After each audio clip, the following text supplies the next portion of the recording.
The following live stream has been approved for restricted audiences only. It will definitely contain strong language and maybe some adult themes.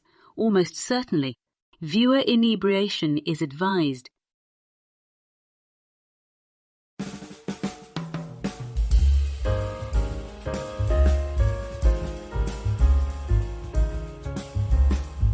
Good evening, happy Friday, and welcome back to Last Call, where tonight we are continuing our globe-trotting voyage to the Nordic countries of Scandinavia.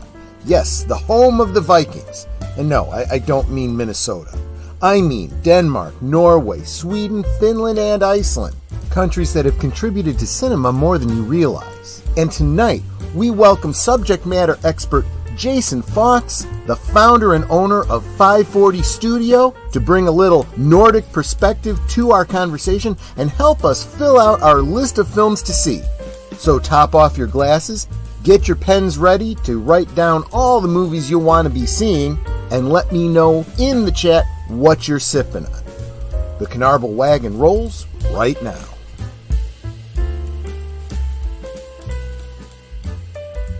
Last Call is streamed before a live audience.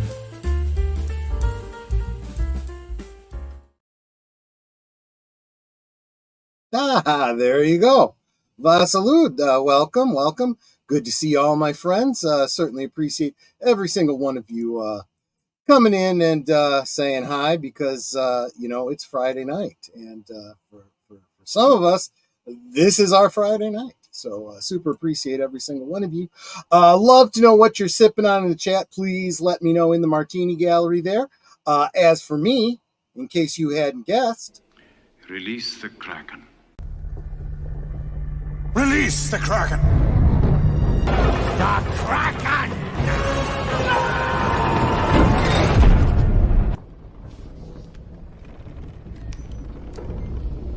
Why is the rum always gone? Why is the rum always gone? Well, maybe you didn't buy me a drink. And if you want to buy me a drink and keep me stocked in Kraken rum, the link is right there at the top to buy me a drink. Or if you want to buy a drink for my lovely bouncer and partner in life, the most beautiful netter of Netters Network, because let's face it, she's got to live with me. She deserves a drink or two. You can buy her a drink by using the same link and just saying, yeah, this one's for Netter. Or, for my designated driver, I'm sure he occasionally imbibes when it's not Friday and he doesn't have to make sure that I close the stream out safely. You could always, say this one's for Boomer and I'll figure out a way to get that to him. But either way, the link's right up there at the top. And speaking of the lovely, lovely Netter, let's get her in here. Lovely and talented Netter of Netters Network. How you doing, my dear? And what are you sipping on as if I did not already know?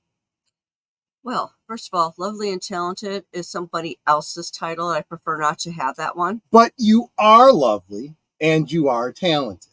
Just saying. Yes, but please don't call me that. Okay, I won't call you that anymore. I'll come up with something else. There's plenty of other things. You have to. Like I said, that particular title belongs to someone else. And no, that gets bad images. That is fair. Well, first of all, I am drinking a really lovely Riesling. Yeah, and because I'm a cheap date, wait, what's the price tag on there, sweetie? $11.97, but we got it for half price, so I think it was like $5. Oh, well, you got it. Fill me up. It's Schmidt Saune. I don't know. I can't read accent. And the reason I got it is the color of the bottle. But I also like Riesling. Stop. That's enough. Yeah, it is a nice blue. Oh man, it actually looks really cool in the light. I have no reason to believe this is a Scandinavian wine at all, but it's just what we got for her. Yeah. And of course, for Valentine's Day, if you look at the card over her shoulder, now you're gonna have to take me out. I'm gonna have to go. I'm gonna have to go full Troyster here. Yeah, go full. Happy Valentine's Day from the best decision you ever made. It's absolutely true. I didn't say this to her. I'm saying it right now, though. I got a little misty on that one. I was like, yep, best decision I ever made. Absolutely the truth. No doubt about that. But amen. There we go. So, yep, happy Valentine's Day, sweetie. We celebrated that yesterday over on your channel. as we were watching a selection of Valentine-related peanuts. Yes, there was. We got a bonus one in.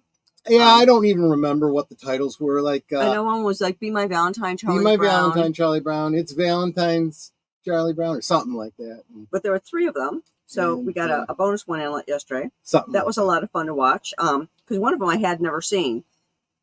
Yeah, but it's funny because there's actually 2 more. We'll watch those next. Yep, Charlie Brown's obsession with the little redhead girl is like Troy's obsession with me. Only he doesn't call me the little blonde-haired girl. He actually knows my name. The little blonde-haired girl, and addressing letters to the little redhead. Yeah, you would think that if you had a crush on someone, you'd find out their name. You would think. Which you do find out eventually, and her name is Heather. Yes. Which could mean she's one of the mean girls. I don't know. Yeah. But anyway, so that is what we did last night. Let's not keep my designated driver waiting. Aged Boomer, how are you doing, my friend? And what are you sipping on? I'm doing all right. I'm sipping on a Coca-Cola. This is also simultaneously streaming on my channel. Yes. So if you're listening to me, but you're lonely because no one's in the chat, you can drop over. You can always come on over to me. We are. I forgot to do that. I'm going to set that up now. We are. Yeah, go ahead. I'm assuming you can do that. Yeah, why not? I don't know. I did that when on Deleted Scenes New Year's one. I was going to say, otherwise you can try it and let me know how that works. Yes, we are streaming on Boomer's it's experiment, YouTube channel, my YouTube channel, and on my Twitter page. So and after I get this set up, you may very well be watching this on Twitter. And if you are watching me on Twitter, I can't see any comments you make in the Martini Gallery. So sorry. Are they your little olives? Yeah, little olives, exactly. And I'm sorry, what would you say you were sipping on, Angel Boomer? I got a Coca-Cola. It's a pity. I was too busy with schoolwork. I would have loved to have joined you for that peanut stream, but I do know that Valentine's Day special you're talking about. That's where Linus buys the big box of chocolates for his teacher. Yes, he has a crush on her, and then finds out. Yeah. What? And then what does he finds out? She has a fiance or a boyfriend. And I'm telling you, there's so many things about those Valentine's specials that I'm like, the adult parody kind of writes itself. Oh my word! Wow. I want to know what Sally is going to look like as an adult. I bet she'd be really hot or something, right? Probably. Probably. Years. But it's like he has the box of chocolates and he gets all angry and he starts, "This is for Valentine. This is for love." And he keeps throwing him over the bridge and it's like this big powerful moment, and then you see Snoopy and Woodstock eating the chocolate, of course, completely destroying his I pointed out on the stream, all of this stuff hits very differently for adults because I'm watching this going, chocolate can kill a dog, I know. Well, maybe once in a blue moon, but fair enough. I love that special though, just because this is kind of the moment where Linus is kind of a loser. And I was thinking, you could have given that box of chocolates to Sally and she wouldn't have known any better, right? I was thinking he'd give it to his mom, be sweet. Or mom. Yeah, mom. Why not? I don't know. I mean, I get having a crush on a teacher, but when your teachers sound like, a stifled trumpet, I don't know. So real quick, let's say hi to the Martini Gallery, starting with the hostess with the mostest, Lady Mist. You are awesome. She was first one in, greeting everyone with the little flowers and the emojis. Thank you so much, JPRPH1. Keeper of the Void is what exactly right. So true. CK. Greetings. Good to see you. CK's got a couple of new videos up of his superhero story, so make sure you go check that out. PJ of Orville Nation. Howdy. Hey, Troy and friends. Good to see. And then he went away from keyboard, so I'm guessing he might be back by now. Matanui, hi. Good to see you, my friend. Salute. Deleted Scenes. Good to see you. Hey, Keely Chow. Good to see you, my friend. Yes, and CK was AFK for a little while too, so there we go. Jesse Guajardo, hello to everyone. Kapla, Admiral. Good evening, everyone. Sipping on homemade lemonade with a bit of pomegranate juice added. That sounds good. Lovely. This derelict here, howdy. This is where you hang on Friday nights. Yes, exactly. Have a great stream tonight talking about the films from your homeland of Sweden. Well, thank you very much, Big Al of Big Al Presents. We will be hanging out with we will be hanging out with you tomorrow on Netters Network for a very special Valentine's Day showing of Deadpool. Yep. Big Al's Swedish ancestry? I guess so. I didn't know that myself, but he's Swedish. Yes. Bork. I made the joke if you could have had the Swedish chef as I thought about that. Yeah. On here. Cry havoc and release the Kraken. Thank you, David. Yes, absolutely. That's what we're doing tonight. I'm already feeling all warm. In fact, is the heater still on? Let's get that turned off. Should have turned that off before we started. Connie Cleary, hail to the chat. Thank you to the wonderful bird woman of YouTube. Let's see. Sir Torin Clegane. Hello. Good to see you, my friend. Kraken. Yes, it is. It's one of those nights. Diet Mountain Lion for Big Al. Mr. Laudell's Groovy Movies. Hip hip hurrah and tally ho. Welcome. Let's see. Want to make sure I don't miss anybody there. I'm hoping maybe there will come a day where it's just going to be, guys, you're going to have to start dropping super chats because there's so many people here. I just can't keep up. Disney Sheepherder, welcome, my friend. Good to see you. How's that? Look at my avatar. There you go. The chef. I was thinking for you more Swedish bikini team, but that's fine too. And of course, Nate with Geek Flag. Nate knows 1973. Welcome, my friend. Okay, we are caught up. So we were to have had a guest tonight, Jacen Fawkes of Something Studios. Something Studios. Yeah. Well, he's not here, so he would remind me if he was here. FiveFourtyStudio. 540. Yes. Link in the description. You could certainly subscribe to him. We will have him back some other night. Maybe we will do a Scandinavian films part 2 or something. But tonight we're gonna wing it with the films that we have seen.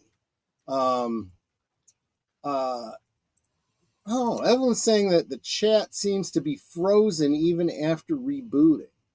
It's working for me. Yeah, I'm not seeing that. Hold on. It could be because this is the stream coming on my end. I think that's where Evelyn, where you are. Could be, and that's the other thing too. If you are watching, if you are watching in YouTube, you are not going to be seeing any comments that are on YouTube. Excuse me. You will not. If you are in Boomer's stream, you will not see the comments that are on my stream. And if you are in my stream, you will not see the comments that are in Boomer's stream. And you won't see the ones on my stream. And same with Nutter and so forth. So you're only seeing. I see them all because I'm in StreamYard. It's one of the shortcomings of the YouTubes. So that might be what you are experiencing. Yeah, because I'm trying to say hi to folks, and it's like, okay, why are they not coming up? It's because you're on somebody else's stream or the other part of the simulcast. Yeah. You guys should probably be making your comments here in StreamYard because that goes out to everybody. Of course, when you do, it will show up in StreamYard like 4 times or something like that. But that's not how it's going out to the world, so don't worry about it. It's just a quirk of StreamYard. Yeah, see, we're learning this stuff. We're learning. This is a simulcast stream. It absolutely. We're getting more and more experience with this. How we come in do this. handy one day if we talk to some big timers, right? Maybe we'll see. Boomers was recommended to me first, so here I am. There you go. Welcome, Samuel. There you go. And try to keep an eye on things on my site. The important thing is that you are subscribed to everyone on the panel, and everyone that you can subscribe to who is in the chat, including LDG, Free the Nut. Well, that's hashtag Free the Nut, so maybe go check out your socials for Free the Nut. Welcome, my friend. Thank you so much for being here. And as I was saying, please subscribe to everybody who's here, especially those that are the wait staff, which other channels call the Blue Wrenches, and everyone who's on the panel. All of those people are linked below in the description. Otherwise, you guys can look each other up and subscribe to each other. That would be awesome, because that's really what this is about, is growing the community. In a world where entertainment is all about, hating the fans and castigating them and telling them that they are all, istophobes and whatnot, I do exactly the opposite. I acknowledge the fact that I would not have a show if it weren't for all of you guys here in the Martini Gallery who come out and encourage me every week. You keep encouraging me, I'll keep doing this thing, So See, I thought you were going to say, in a world where you can be a dragon, be a dragon. Or Batman. You're right. Or as Trey from Max World Entertainment always says, in a world where you can be anything, be kind. Be kind. Absolutely. So, speaking of someone who wasn't always kind, but was always who always spoke his mind, and you can't help but respect that. I want to the best quote that I could find that pretty much sums up the topic for tonight comes from Roger Ebert in a review that he did May 9th of 2012 before he left this mortal coil. He said, "Why has Scandinavia been producing such good thrillers? Maybe because their filmmakers can't afford millions for CGI and must rely on cheap elements like, stories and characters." So I actually want to read you that article. It is from RogerEbert.com, of course, entitled, "He Picked the Wrong Guy to Cross." Again, this is Roger Ebert from May 9th of 2012. "It's not often a thriller keeps me wound up as well as Headhunters did. I knew I was being manipulated and didn't care. It was a pleasure to see how well it was being done.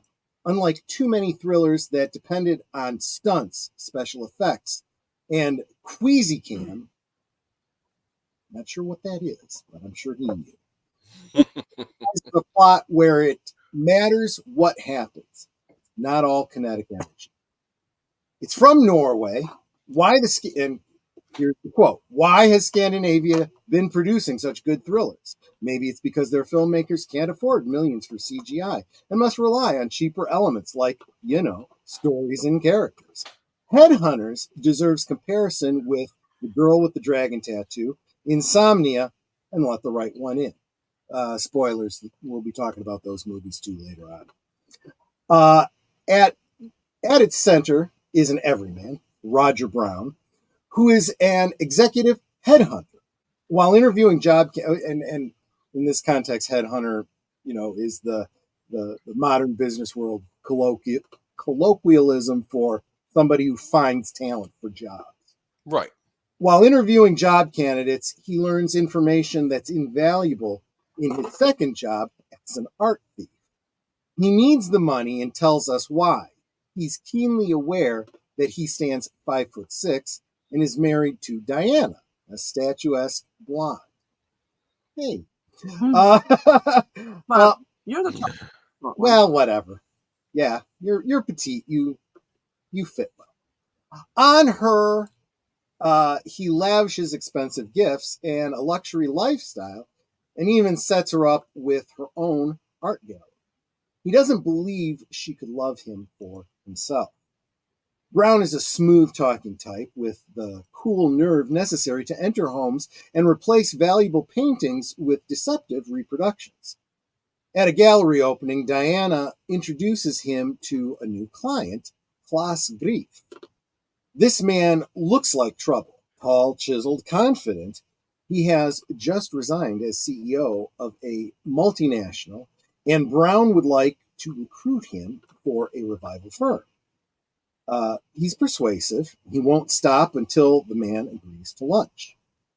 Grieve, as it turns out, inherited a Rubens from his grandmother. Perfect. Brown can place him with the firm and steal his painting. But when he learns the devastating news that Diana and Klaus have been having an affair, he sabotages the job offer. Klaus Grief is not a man you want to cross. Trained as a military commando, survivor of Bolivian torture, fiercely proud, he wants revenge. He's the sort of villain that a thriller needs, intelligent and remorseless. Not a gimmick character, but an impeccable enemy. Enough about the plot. What Headhunters has done skillfully is enlist our sympathy with Roger Brown and our interest in Klaus Grief. They're not simply plot markers. And Diana is not simply a trophy blonde, but warm and nice. Considering she's cheating on her husband, okay, we'll give it to him. He saw the movie, I didn't. And if she had an affair, well, so did Roger with Lottie. Okay, well, that was information you withheld. Who he treated with disturbing callousness. He's seen Klaus in a dressing room, his muscular back crisscrossed with whip marks. We know, and Roger knows, he means business. Headhunters then opens up into a long, punishing chase as Klaus tracks Roger across Norway in a series of increasingly perilous situations. The short man proves courageous and resilient and can think quickly. His method for hiding is in an outhouse from Roger, and his dog is admirably practical. It's incredible he hangs onto his life. I can imagine how this goes. Yes, this follows thriller formulas.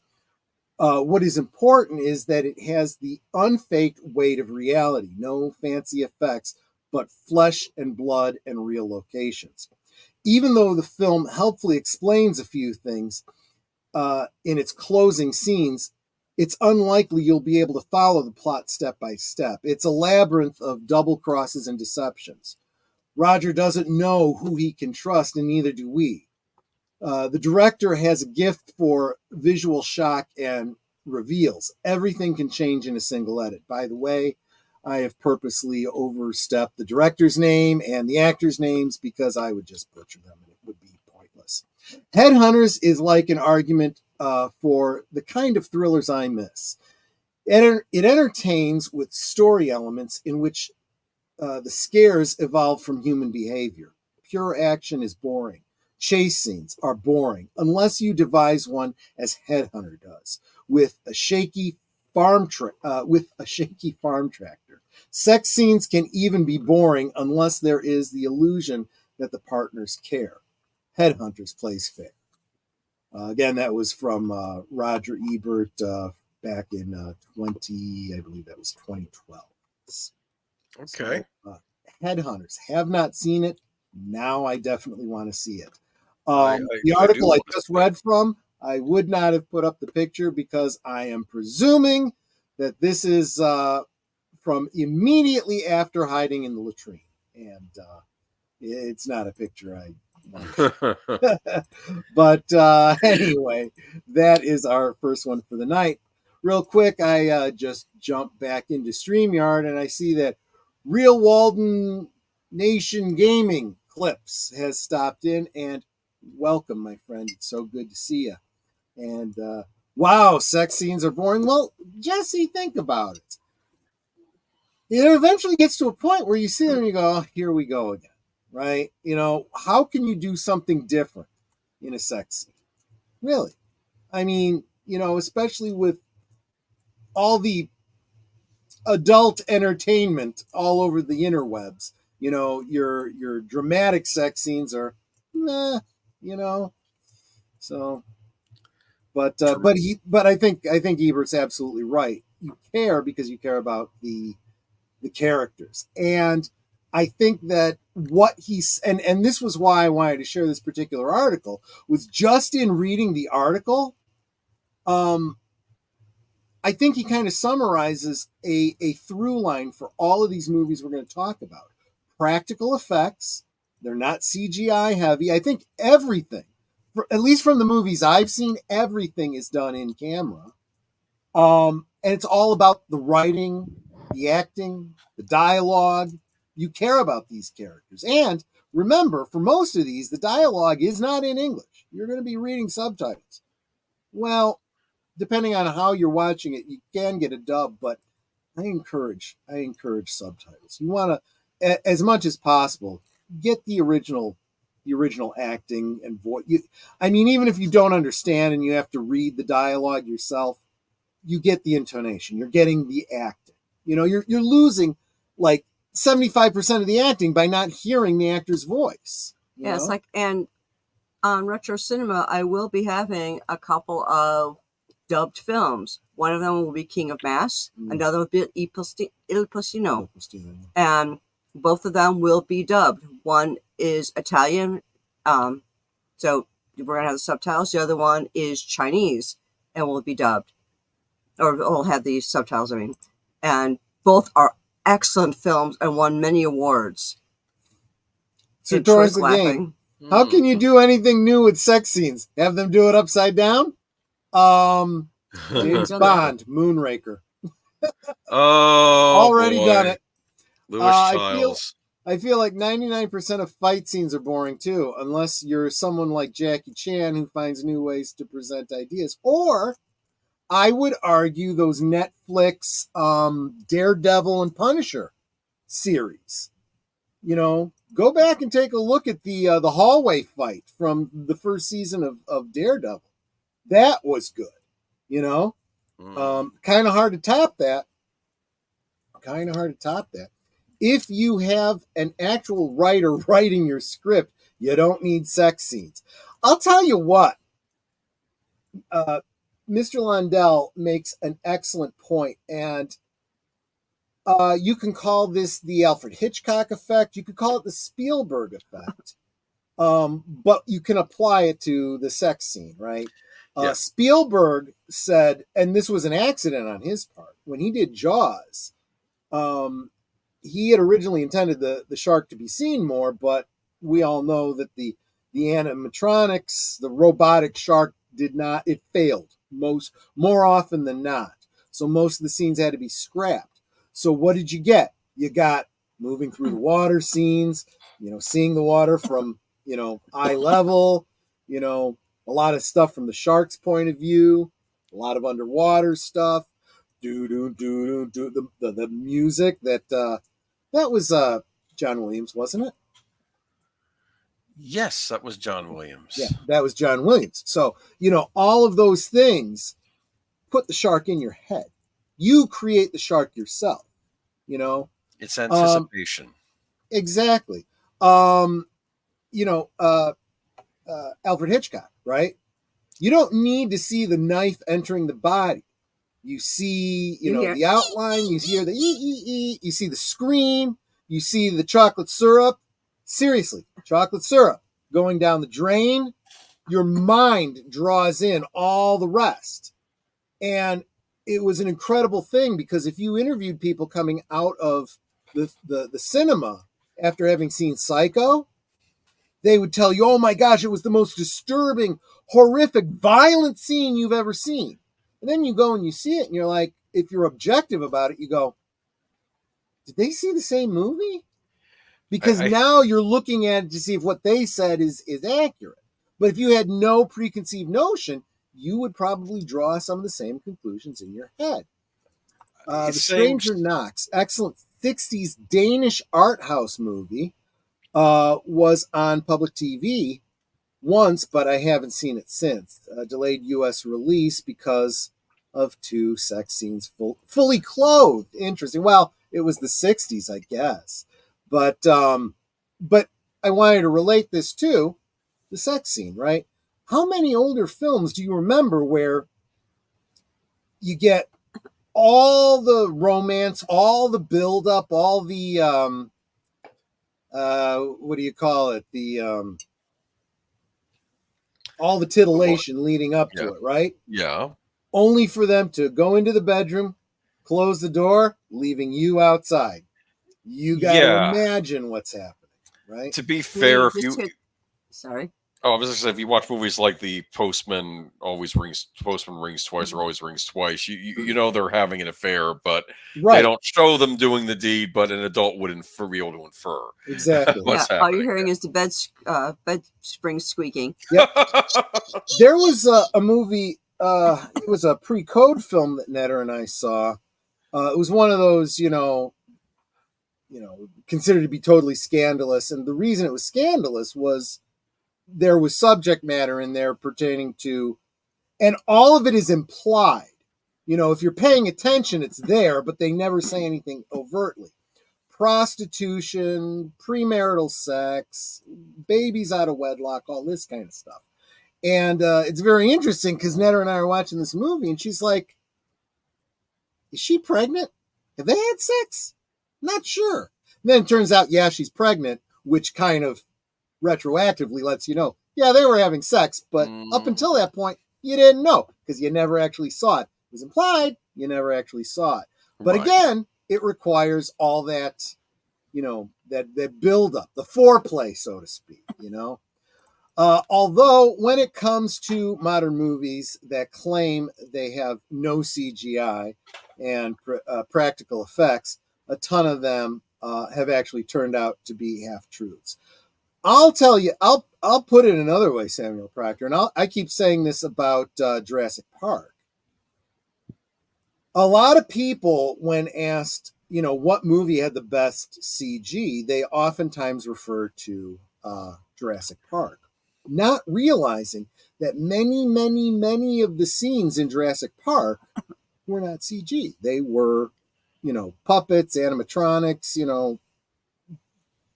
trick effects, in-camera effects, they only use CG when they absolutely had to. And that is, it's like you learn in shop class, the right tool for the right job.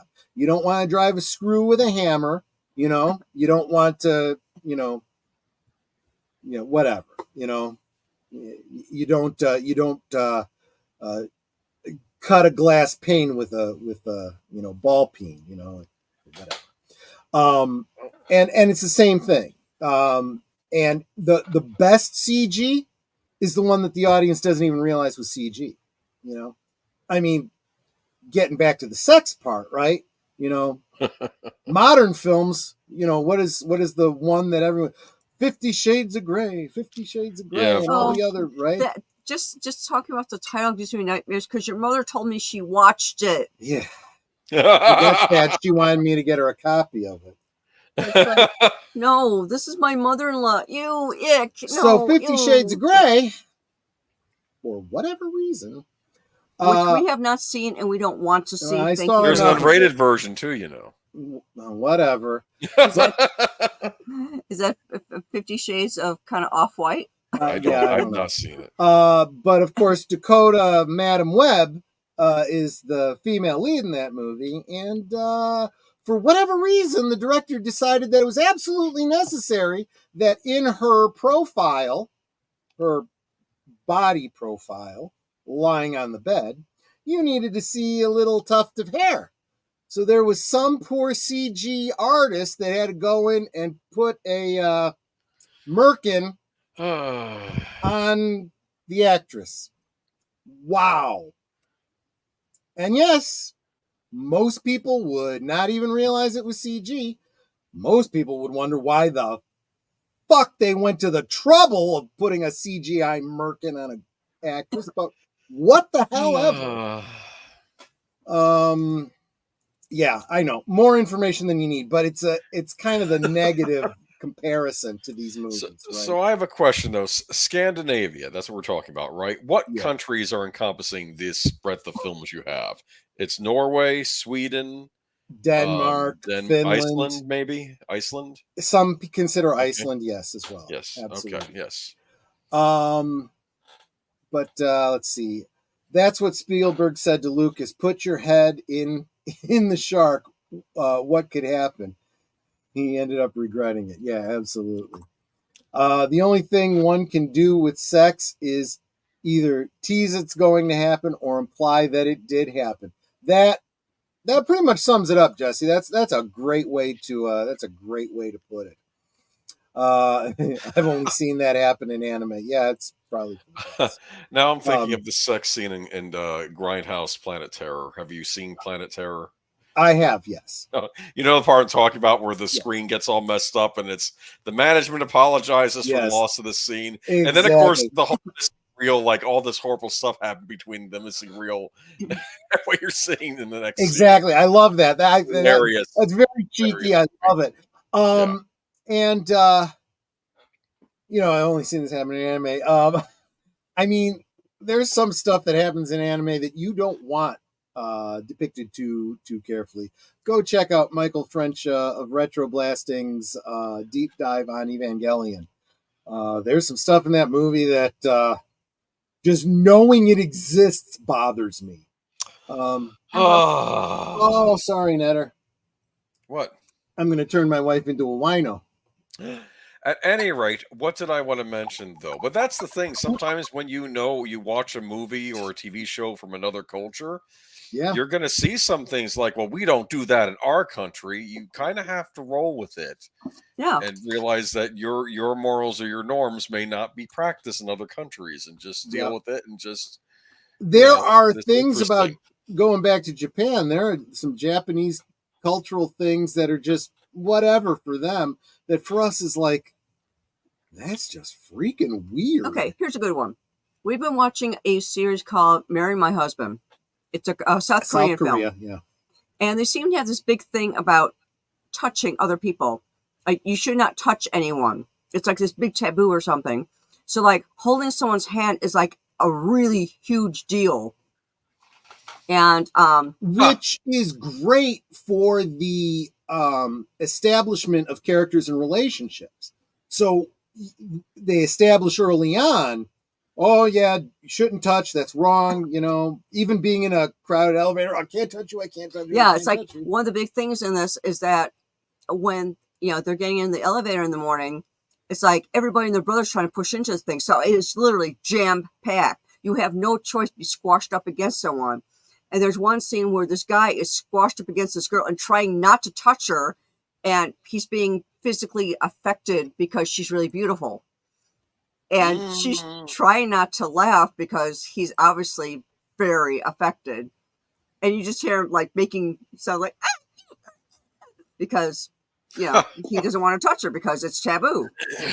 And I don't think I said hi to Lady V earlier.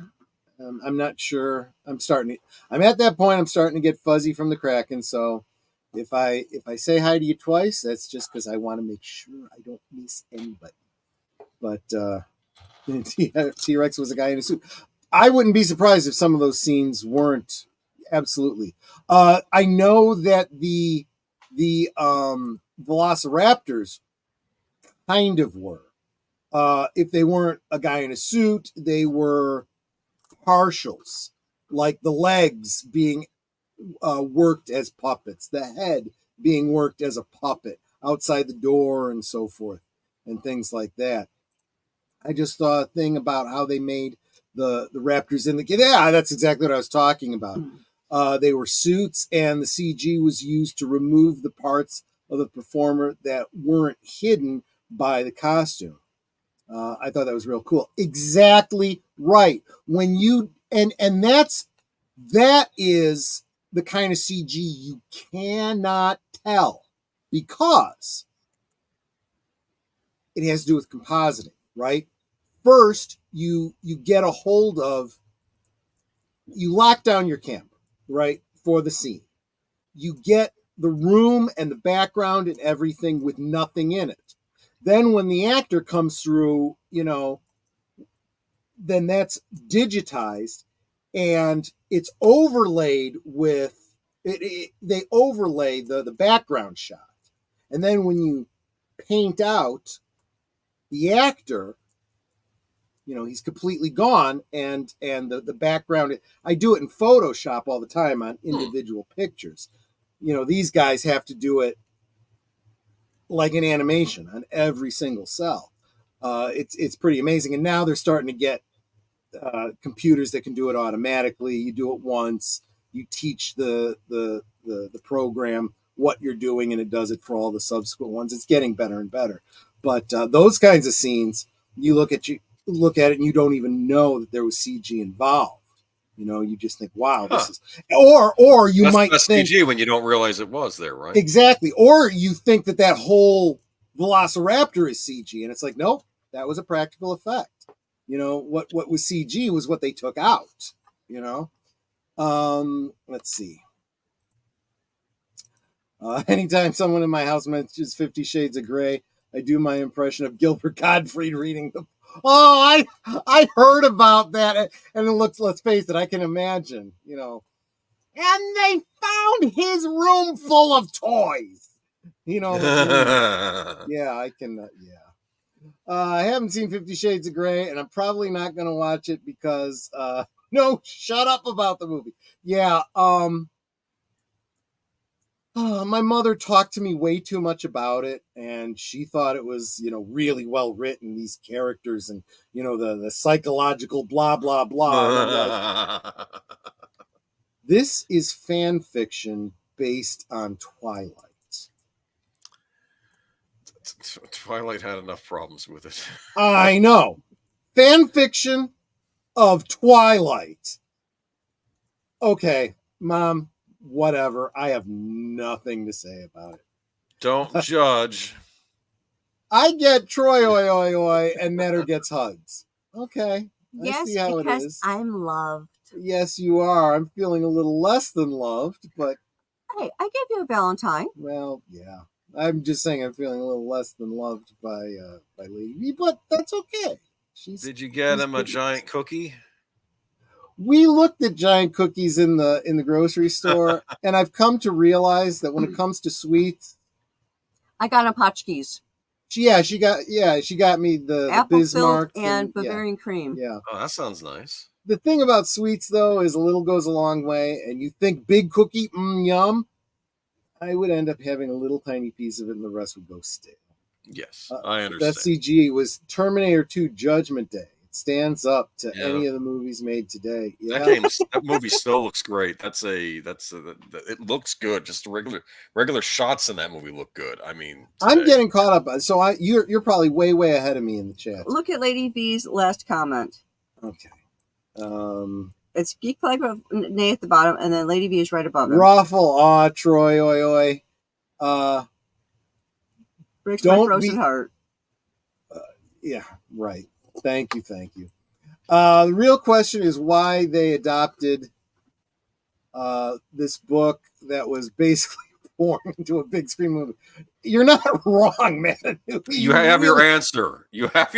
60 Shades of Porn novel. Yeah, exactly. And I do kind of feel like this is the kind of thing that probably would have translated as porn better. Just saying, you don't need great actors for a movie like this. Let's see. 50, 60, whatever, Mananui. It doesn't matter. Let's see. Stan Winston and his team did amazing job bringing to life monsters, aliens, and dinosaurs. I agree. Prefer monster movies with guys in suits. Too many CGI movies are set at night in a pouring rainstorm. Screen so dark. Yeah. And why do they do that? To gloss over all the sins of CG, Have you seen the footage of the advanced stop motion dinos they were originally going to do? No.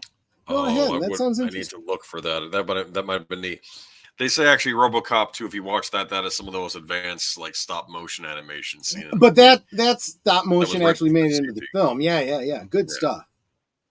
Not a fan of Twilight? No, then you would definitely not be a fan of the inferior fan film called 50 Shades of Grey.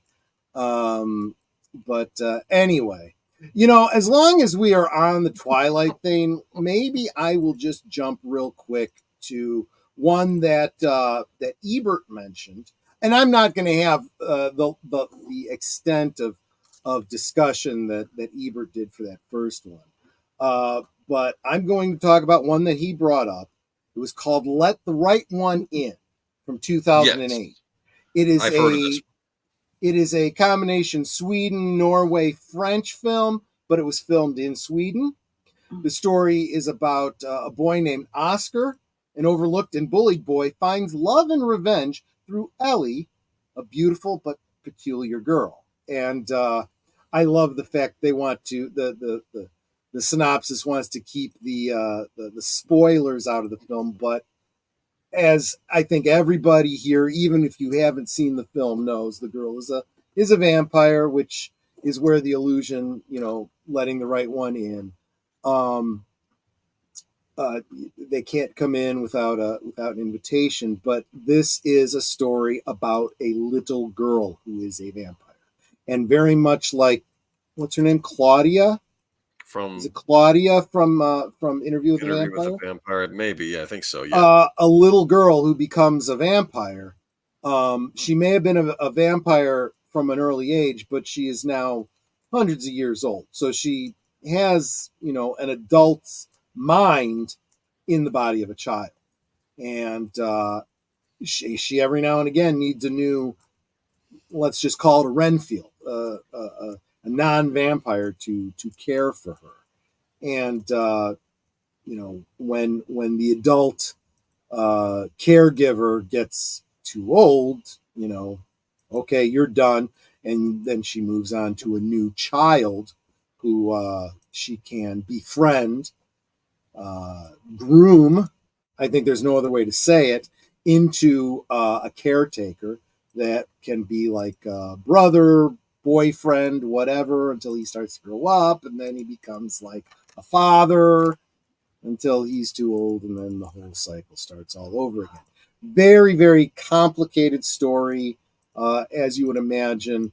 Unlike so many other vampire films that kind of gloss over the dead bodies that are found, this one is, revolves around law enforcement doing an investigation, trying to find the serial killer, and completely misunderstanding the reason that they keep finding all these bodies that have been butchered as if, by a butcher, hung up, so the blood drains out and stuff. And where's all the blood?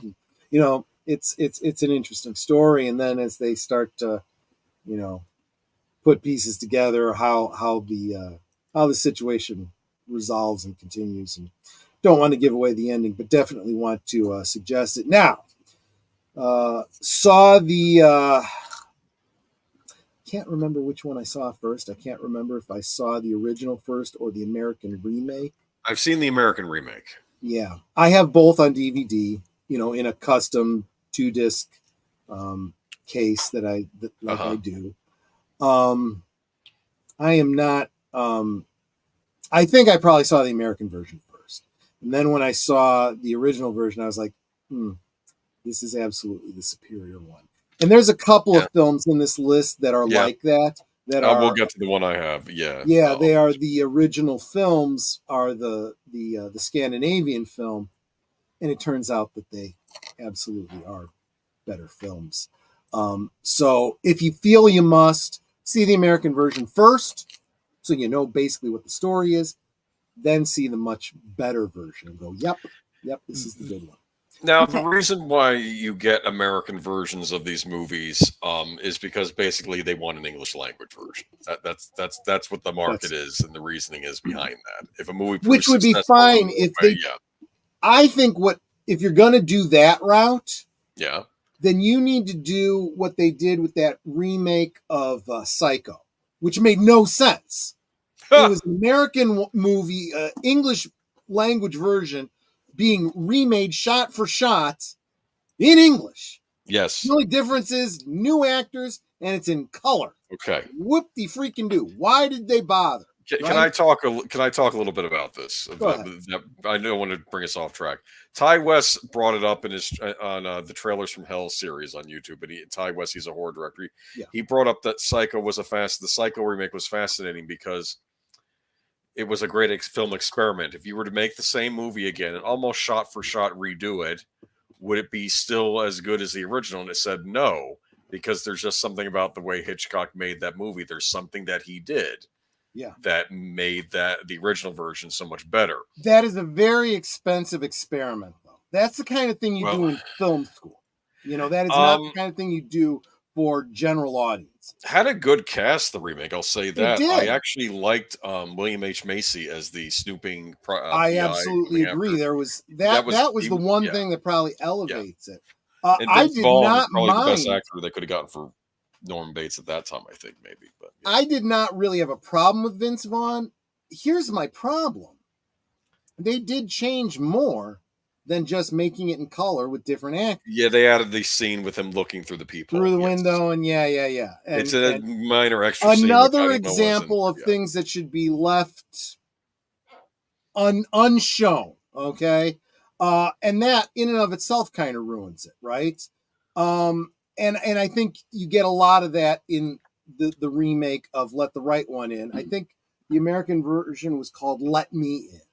So they even changed the title. Yes. But there's a lot of elements that are changed. And that is the big problem. If you're doing it just to change the language, then follow the Psycho formula. Do it shot for shot to the best of your ability and pay attention to the directing. There shouldn't be any other changes except the language. But honestly, why bother for just the language? Just give me subtitles. Or if you really freaking have to because people are too lazy to read, dub the damn thing. But, yeah. Well, the thing is, one thing I've noticed too in some of these countries, I forgot what the name of the movie was, but there was one movie about an exploration team. It was based on a real case. I mean, a real story.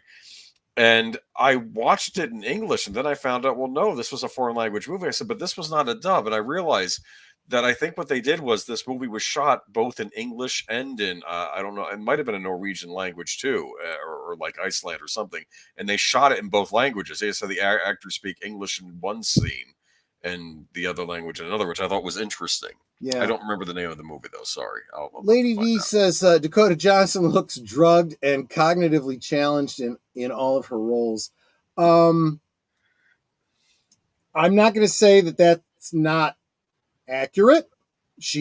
I don't know what she does and where her mind might be, but I would also say go back and watch some of her mom's earlier films. I think there's just some mannerisms that are the same, but I don't disagree with you. That is a very good description. From my understanding, Steven Spielberg had been watching every Go Motion clip of dinosaurs walking cycle, but it still had its limits. Yeah, I absolutely agree. I didn't think the little girl from Let the Right One In was 100. Okay, yeah, I don't know. She's definitely older than a little girl. She's at least a couple generations old. So she's got to be at least 100 years old, right? Because she has been through, unless I'm mistaken, this is at least her second, maybe her third caregiver at the beginning of the film, and the child is becoming her new one. So we're talking at least a couple lifetimes there. So definitely more experience. But what's very key, Nate, is that she continues to behave like a child. But this child actress, who actually might be a little older than the character or the image of the character that she portrays, does it in a very clever way so that you kind of get the impression that, yeah, sometimes she comes off as a child, but in a very unnatural, very too adult kind of way, in that kind of creepy way. Kind of like I'm kind of hoping to see Alia in Dune 2. We'll see. Fingers crossed. Rumor has it they might go a completely different route with it, and I'm very, very worried about that.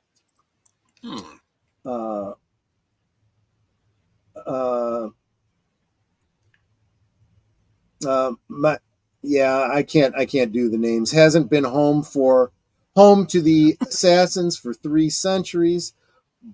Who will greet me there? Are we welcome there? I fear a horde of Templars there. Is that from Let the Right One In, or is that from Interview with the Vampire? Or is it from Assassin's Creed? I don't know. I'm kidding. Let the Right One In. Excellent film. Never bothered with the remake. Probably for the best. Deleted scenes. Not saying it's bad. It's just I never bothered. It wasn't bad, but why bother when there's a better one? Well, you know what used to happen? Watch the right one is what I'm saying. You know what sometimes happened too when Hollywood got the rights to a popular foreign film? Sometimes they would stall the release of the foreign film in the United States, so you would go see the remake. This happened too. A couple of, I know this happened with Ring. Remember the movie The Ring? That was a remake of a Japanese horror movie, and very good movie. We had to wait very to see different that movies. Officially over here. Yeah. To the extent that it's almost completely different stories. I would say watch them both, because it's like watching two completely different movies, you know. But Samuel Proctor, and we've talked about this before too, talks about how Todd Browning, would film during the daytime the Bela Lugosi Dracula, and then the Spanish version was done on the exact same sets in the evening. And to this day, a lot of people still believe the Spanish version is the superior version. Not to take anything away from Bela Lugosi. Hitchcock did something similar with The Man Who Knew Too Much. Yep, absolutely. The new digital software, it makes the Go motion dinosaur clips look more clean. Yeah, that's true. These days you can use the large language, generative AIs to smooth out, those jerky elements. I think there's a certain charm to stop motion animation. I think the best example is the skeletons in the Sinbad movies. They're meant to be a little bit jerky. You would expect them to be. You don't want them to be too smooth. In fact, when they did the mummies in The Mummy, they did an homage to Sinbad and the skeletons in the fight scene, and they purposely tried to reproduce that jerkiness of the mummies, like the skeletons, and I appreciate that. That was intelligent and clever. Same thing can be said for Yoda in the prequels, which was all CG, but in the first release of The Phantom Menace, he looked very wrong. And when the feedback came in, George Lucas went back and he was like, yeah, this is the problem. The original Yoda was a puppet. This is CG. So they literally went back and redid the scenes from the first movie. The special edition was immediate for the Phantom Menace. They went back to square one with the animation, and they digitized it as though there was a hand inside the puppet, and they put flop in the ears, and they did all the things as if it was a puppet, which kind of makes me think you should have just made it a damn puppet, but whatever. It's interesting. No, I think it's interesting you bring that up, because I think in the original release of Phantom Menace, he actually was a puppet. Later on, Lucas then replaced him with a CG version, and that's when people were complaining about. Because I noticed when Attack of the Clones came out, he was also the CG version. But I think in the original thing after running, they were still using a puppet, and then later on, Lucas did what George Lucas does, and he went in and removed the puppet from Phantom Menace and put the CG version in. I think. Maybe you misunderstood me. I was saying that the original Swedish version is the superior one. Watch that and skip the American version. I think we're in agreement on that, if I'm reading your comment right. But it was The Ring and the Japanese Ringu that I was saying watch them both, because they are completely different movies. Hello.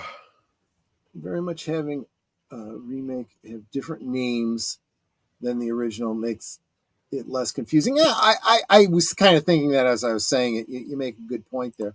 Also, as a side note for stop motion filmmakers' techniques is that by the 70s or 80s, stop motion had undergone a revolution. that would later be referred to as go motion. Yeah, and a lot of that I personally believe is because of the stop motion animators in Empire Strikes Back with the Tauntauns and the AT-ATs and so forth, and the steady cams and the motion tracking that was pretty much created by LucasArts, Lucasfilm, whatever. Anyway, we should probably get moving along here. You just walked into an out of context Assassin's Creed quote. Okay, yeah, so Boomer got it right. Okay, didn't know that. And Matanui's heading out. Take care, Matanui. Thanks so much for being here. And the lovely Six. I'm here for a hug from Netter. See, everybody wants to get hugs from Netter. Nobody wants to give Troy a hug. It's because I'm cute. That's okay. You absolutely are cute. Yeah, let's face it. I mean, I don't think there's any debate here. She's absolutely better looking than I am. There's no doubt about that. Yeah, just look at my avatar. Yeah, that's a smoking avatar. Let's be honest there. Okay, so that was Let the Right One In. Let me real quick go to my notes. That was one of the movies that Ebert mentioned. The other was a film from Norway, 1997, Insomnia. Now I'm going to read the summary, but I have not seen the movie, so I am going to rely on someone who has seen it to tell us a little bit more about it. So in a Norwegian city with a 24-hour daylight cycle, a Swedish murder investigator has been brought in on a special case. Sleep deprived, he makes a horrible mistake, which is discovered by the killer he has been hunting. Just to explain, I assume 24-hour daylight cycle, so this is probably taking place during the, give me a second here, let me get this right, summer months? Is it in the summer or the winter where you get in northern latitudes, you get long daylight hours, in some cases 24 hours. Like Russia. Well, like northern Siberia, yeah, and Alaska too. Alaska Yes. does that too, and Norway. So can you tell us a little bit more about that one, Boomer? Yeah, I want to bring this one up because this was another one where I saw the American version first. Sure. The American version was directed by Christopher Nolan. And I think maybe it was on Ebert and Roper back in the day. And I think they recommended to go watch the original as well, because they did like the Nolan version, but they also recommend you watch the original. Criterion had it in their collection, and I remember them recommending it, so I picked it up, Criterion DVD of this. Bit different than the American version. This one, of course, takes place in a town located above the Arctic Circle. It's a Norwegian thriller film. It stars, hold on a second, Stellan Skarsgård. Some of you may recognize him from as the Emperor in the Christopher Nolan Dune movies. Interesting, now he's in a Nolan movie. Yeah. And he's also in the Thor movies. You may have seen him in Hollywood Fair. But no, he was doing plenty of stuff even before them. But I guess he was playing the role of the Al Pacino character in the original version. What the big difference is between this and the Nolan version is that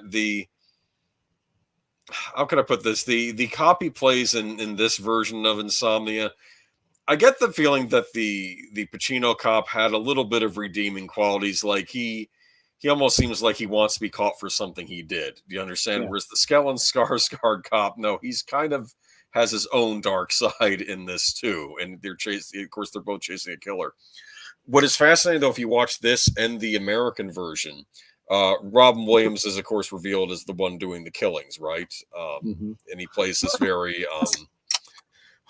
how would I describe this type of character? Like middle-aged, kind of creeper vibe, maybe a little heavy set, lives alone or lives with his mom or something like that. And the funny thing is he resembles the actor they had in the original Norwegian version. They both have a very similar look, which I thought was odd. I'm like, wow, this guy looks like a Norwegian Robin Williams. And that's what I was thinking when I was watching the original version.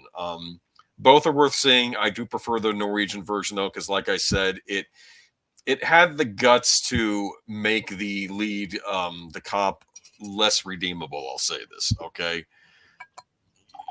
I'm going to say this. I think here in the West, like at least in the United States, we tend not to like to do movies about. I mean, we like in Europe, you'll actually have movies about bad men being the main characters. You understand, like Sure. not heroic types as your main characters, and you see this in other countries too. I think Japan will do it sometimes as well, but you don't see that as often in the United States. Or even if it is a bad person, they'll usually get a comeuppance in the end, right? Right. Because they did At least something that's the way wrong. it used to be. Now the villains are the heroes, and they have a tragic backstory to explain it. And Well, they don't do that in these movies either. No, they're usually just, yeah. you know. I mean, I won't say his character is completely evil, but he has some shady sides to him. Hold on, can you hear me? Still? Oh, at least I get a high five from Six. Thanks so much, Six. You're sweet. You get my love. I got you. Well, yeah, and that's really all I need, right? Love. But aren't we sappy? Yeah. So is this another one where you would recommend the Scandinavian over, or Yes. are they so different that maybe you should see? No, they're very close, and I do think the Norwegian version's better. I did want to say I think Nolan did his best to make a good movie, a good remake out of this. So it is still it's Christopher Nolan. It's still a good remake. The only trouble is, like I said, I almost feel like Hollywood interfered a little bit with the Pacino character. His character's the character of the cop in the American remake's a bit different. I do understand, though, they said in Alaska, because that would be our version of this part of the world where you have daylight all the time, right? So yeah, that would be the equivalent. It's weird because in let's see, winter we're pointed away from the sun. So it's almost always night. And in the summertime, the northern hemisphere is pointed towards the sun. So, yeah, you end up in those northern latitudes with daylight all the time. And if you're far enough south, the difference between noon and morning and evening is just, the sun is just right at the horizon. You never get dark. You know, you get almost a little bit of twilight, but not quite. There was the opposite of this. I want to say it was 30 Days of Night or something like that. It was a vampire movie that takes place in like Nome, Alaska or something like that. And it was the same kind of thing, but in the wintertime, where it's night for a whole season. So the vampires just come out and, you know, kill the whole town, and then I saw that one. Yeah, I saw that one. So the idea, but then again, the opposite in the summertime when you have sunlight all the time, it really throws off people's circadian rhythms, and they end up with insomnia. They can't sleep. Well, yeah, because you sleep at night. Exactly. It's like when you're sleeping in the morning and the sun starts creeping in the windows, you know, you're going to start waking up whether you want to or not, you know. And I don't care if you went to bed at 4:30 in the morning, 6 o'clock, the sun comes up, you're awake. Yeah. And it sucks. Now, the way to combat that, of course, is those blackout curtains, but it doesn't truly help. Right? You still sort of know. Still knows. Yes. Right? Because, I mean, you're not aware of it consciously, but, like, there's light creeping in from the hallway, you know, the other room. And you know what helps, actually, is rainy days. Like, if it's a bad storm and it's very dark, that actually is better than... Are you not the type that if it's the middle of summer and it's a rainy day and it's been raining all day and it cools off just a little bit, you could just sleep all day. You could just sleep all darn day. I've done that. Oh, can I... Yeah, can all I 13 of... Okay, so that makes me feel so much better. All 13 of your personalities love me, so, you know. I'm going to mention something else about insomnia. It might be a little bit of a spoiler, so tune out, but it doesn't spoil the end. It's just something that happens at the beginning. The lead cop in the movie who's hunting down the serial killer, who I guess is killing young girls or something, he's under investigation for corruption, and I think the guy who's helping him do the... search is going to expose him to the authorities. Like, he knows he's going to expose him. Right. While they're out hunting for the killer, they're doing it in fog, and somebody comes out at him and he thinks it's the killer, and it's actually the guy who was going to testify, and he shoots him. Ooh. I don't think he did it on purpose. He did it by accident. But the thing is that this is very convenient, and he blames it on the killer and not himself because he knows how it's going to look. This guy was going to testify against me, and he's conveniently shot. So yeah, he still played it to being a killer. So, of course, in the American version, I feel like it's more like justice has to be served for this corrupt cop, and there still has to be some redemption or something. And they not in the Norwegian version, no. Interesting. Interesting. There you go. Yeah. So the final film that Ebert mentioned was, and I'm sure a lot of people have heard about the American version, but it was a remake. The Girl with the Dragon Tattoo from 2009. It was Sweden, Denmark, Germany, and Norway. Wait a minute, there have been versions in all those countries? No. All those countries were involved in the making. It's hard to say it was, a Swedish film or a Denmark film. Actually, part of a 3-book series. Yes. And it was fantastic the way that they went from book 1, The Girl with the Dragon Tattoo, to the second book to the third book and tied it all together. Yeah. I love this. And then they made the movie based on the 3 books. They did a decent job, actually. It was one of those ones where I didn't hate the movie because it's like, usually when you watch a movie after reading the books, you're like, no, that didn't happen. And that didn't happen till this, this time. So why are they showing it at the beginning of the film and da-da-da, like Twilight? Because I read all the books for that. And then I saw the first film and I was like, no, none of that happened. And that didn't happen to the 4th book. And what the heck is that? Interesting. Yeah, but The Girl with the Dragon Tattoo. But you're talking about the American films, right?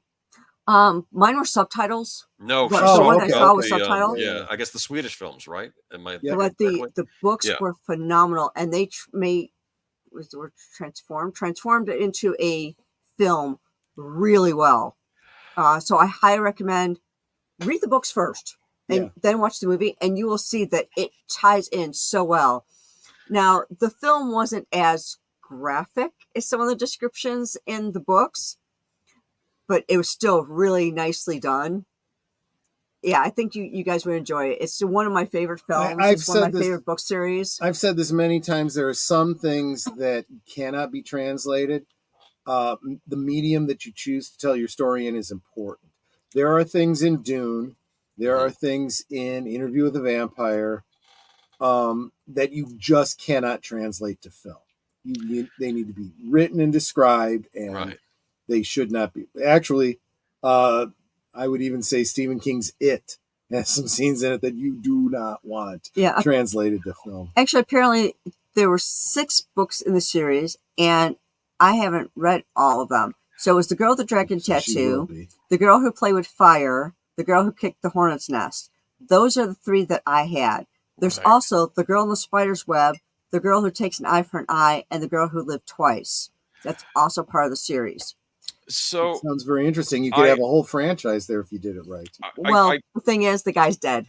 Yeah. Here's what happened. I did read the first book, and then I watched the David Fincher movie. I still haven't watched the Swedish versions.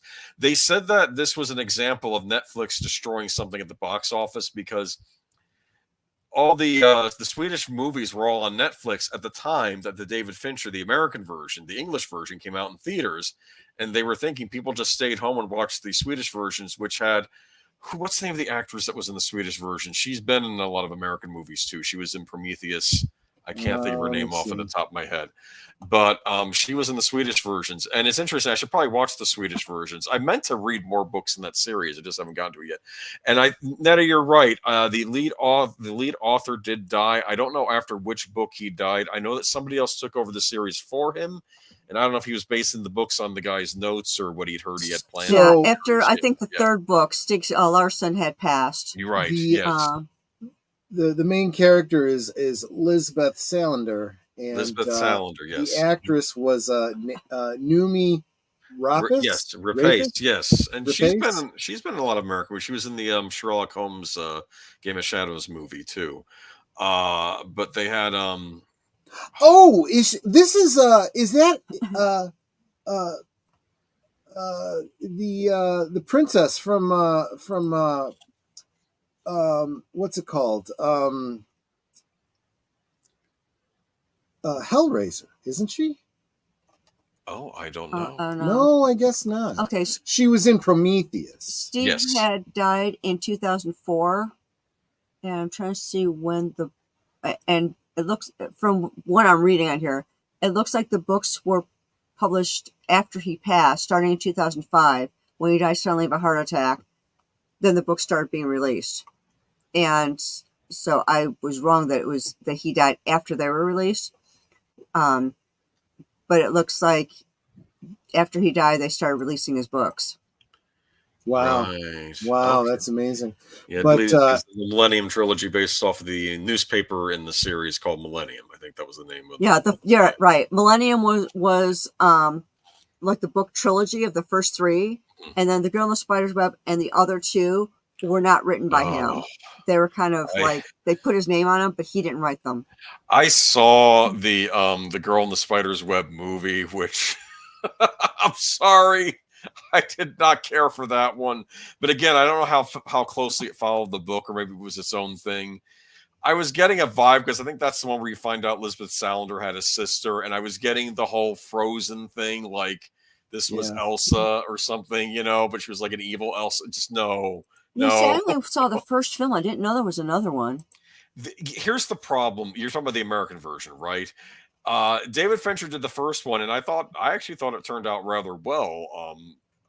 I forgot who was in it. Was it Kate Mara or Rumi Mara? I think it was Rumi was in it as the lead, and Daniel Craig was in it as the reporter gentleman from the series. So yeah. So just so people are not thinking I'm completely off my rocker, which no doubt I absolutely am. I was confusing her with Valentina Vargas, who played Angelique in Hellraiser Bloodlines. Just so you know what I was confused about. They look very, very similar. But I should seek out that original Swedish trilogy. But I should probably read the books first. I need to finish the other ones too. But you have no excuse. You're right there in the library. They're probably sitting there right on a shelf. Oh, they're very popular. They were very popular. Right now I'm on the Bond books, though. Oh, that's fair. That is fair. I just finished From Russia with Love. I don't even want to say. Absolutely. I'll talk about that if we ever do a Bond stream. We are eventually going to get to our James Bond. I can't believe he ended it like that. I don't even want to spoil the ending, but oh my word. To be living when that book came out. So just to sum up, just specifically the girl with the dragon tattoo, a journalist is aided by a young female hacker in his search for a killer of a woman who has been dead for 40 years. So it's another one of those hard-boiled detective stories, but with a modern, except the detective slant. case that are interesting, because one is a reporter and one is she's like a genius hacker, right? Yeah. Other things, Yep. So yeah, I mean that's I find that very compelling. But that is one in a series of. So there you go. You have a whole franchise there to look into. Yeah, what bugs me is when I find a great series and then find out that the author died. So now I can't get any more of this greatness. Give us a few years, we'll be saying the same thing about Game of Ice and Fire. Because let's face it, we know the Fat Man is not going to survive long enough for winter to come. You're more likely to get the books out if he dies than when he's alive, because they'll get somebody else to finish up. Someone else will finish them, absolutely. Yeah, because I grew up with Irma Bombach. I don't know if any of y'all know who she is, but she was she always injected humor into all of her writings, and I loved her. Any book that I could find on her, I love those books because she just sounds so human, and how we all screw up and make mistakes, but she makes them funny. And when she passed, it's like, I can't get any more of this, because she was such a great writer. Like I said, so human, where you can relate totally to anything she was talking about. Whenever she tripped over the dog and spilled the spaghetti all over the kids and stuff, you can relate to that. Like how, whoever doesn't have a dog or who has a dog, I'm sure you've tripped over your dog at some point, or you tripped over your cat, or, because they get in your way, and you've spilled something or broken something, and she just makes it funny. Yeah. But yeah, it's like really great. And then you find a series like this, it's like, oh, I can't get any more because he died. And you can get whoever takes over for him, and you're just going to go, it's not the same. Yeah, you don't have the same flavor in the book. There's not the same feeling in it. Like, yeah, this was written by somebody else. You can tell because it's not the same. You could feel it's not the same. Mr. Torrance says, I have a feeling he's going to outlive us all. Speaking of J.R.R. Martin. And honestly, you're probably right, but that doesn't mean we're ever going to see the Winds of Winter. He's going to outlive us all, and we'll still never see the Winds of Winter. But what I was going to say about that is, for example, with Song of Ice and Fire, with even Star Wars, there comes a point where you feel like the author is no longer the author. They've lost the heart for it. They're not telling as good a story. A lot of people will say, Lucas did his trilogy, and then when he went back and he did the Phantom Menace, the prequels, it was, right? And everyone's saying, well, maybe it's about time he hands off the reign. Now, I'm not saying the reins should be handed to anyone that they've been handed to. Maybe Jon Favreau, if he was allowed to friggin' do it, if this was still in George Lucas's hands and George said to John, yeah, go ahead and do this thing and I'll be here as your consultant, we'd have had some pretty damn good Star Wars.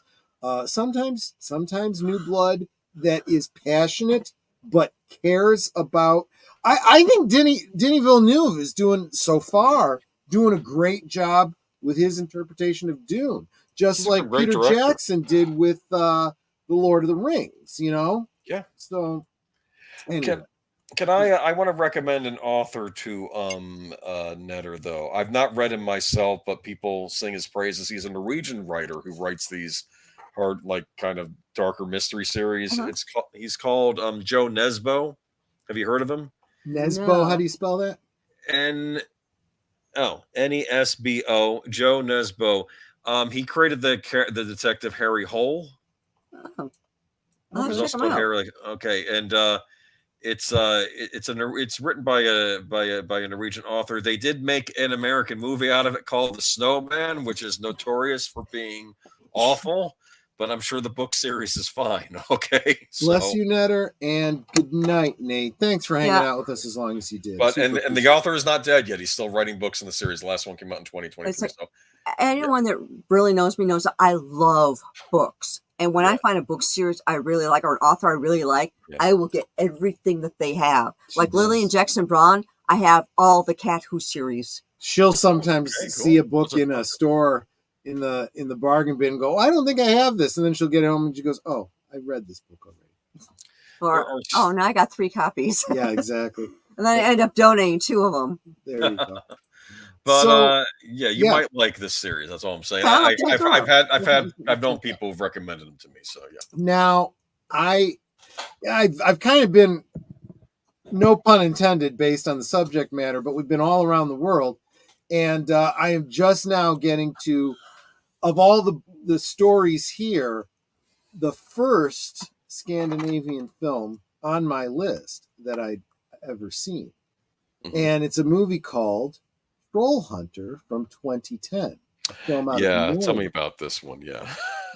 So the synopsis is a group of students investigate a series of mysterious bear killings, but learn that there are much more dangerous things going on. They start to follow a mysterious hunter, learning that he's actually a troll hunter. Now, I've heard people describe this alternately as a found footage film or as a mockumentary film.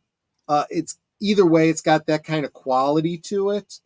But what's very fascinating about it is that it really digs into the Norwegian folklore of the troll. Now, if you are